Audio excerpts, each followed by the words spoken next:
así. Te estaba buscando por la calle gritando, eso me está matando. Abid, siswa berbakat kelas 11 di SMA Negeri 9 Garut, mulai terjebak dalam kecanduan gadget yang perlahan-lahan menguasai hidupnya.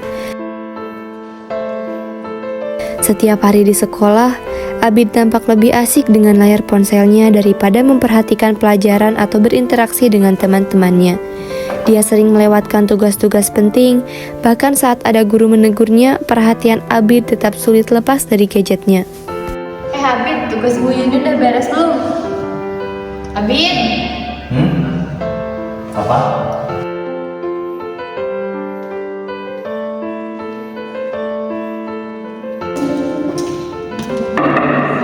Abid, kamu ngapain? Main HP, Bu. Kamu ini disuruh nulis, kok gak nulis-nulis? Iya, Bu, mau, Bu. Sekarang nulis. Iya. Hubungan Abid dengan teman-teman sekelas dan guru-gurunya mulai merenggang. Banyak momen berharga di sekolah, seperti percakapan seru di kelas, berlalu begitu saja tanpa ia sadari karena perhatian utamanya selalu pada layar ponselnya.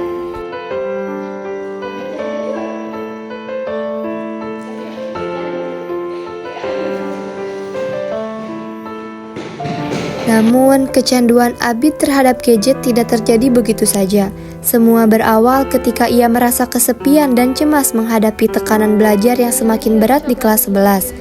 Gadget menjadi pelariannya, tempat di mana ia merasa bebas dari beban tugas dan harapan orang-orang di sekitarnya. Media sosial dan permainan online pun menjadi pelipur lara, memberi hiburan instan yang ia anggap lebih menyenangkan daripada bertemu langsung dengan orang-orang atau menyelesaikan tugas sekolah.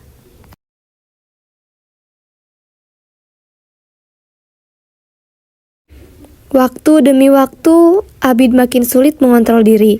Kebiasaan menggunakan gadget ini kemudian berujung pada penurunan prestasi di sekolah. Nilai-nilai yang dulu selalu tinggi, kini menurun drastis. Guru-guru mulai memperhatikan perubahan pada Abid dan sering menegur. Namun Abid merasa teguran itu hanya menambah tekanan dalam hidupnya. Ia semakin memilih untuk menyendiri, duduk di pojokan kelas, dan menenggelamkan diri di layar ponsel. Hingga pada suatu hari, sebuah insiden kecil membuka matanya. Abid tergabung dalam kelompok belajar untuk persiapan ujian.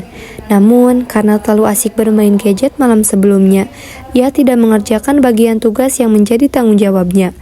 Keesokan harinya di kelas, teman-temannya kecewa karena presentasi kelompok mereka berjalan buruk akibat kontribusi Abid yang kurang. Ya, kita kecewa, kamu udah berubah sampai dulu lagi. Presentasi kita jadi jelek gara-gara kamu. Iya tuh. Teguran itu mengusik hati Abid. Ia mulai mempertanyakan pilihan-pilihan yang diambilnya selama ini.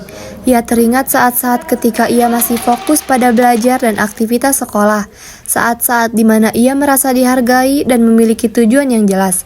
Perlahan, Abid mulai menyadari bahwa kecanduan pada gadget bukan hanya mempengaruhi nilainya, tapi juga mengancam hubungan baiknya dengan orang-orang di sekitarnya dan masa depannya.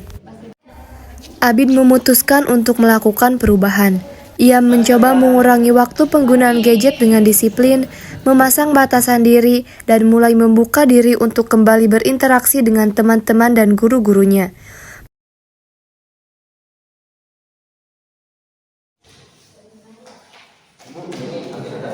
Perjalanan untuk lepas dari kecanduan gadget ini tidak mudah, penuh godaan dan perjuangan.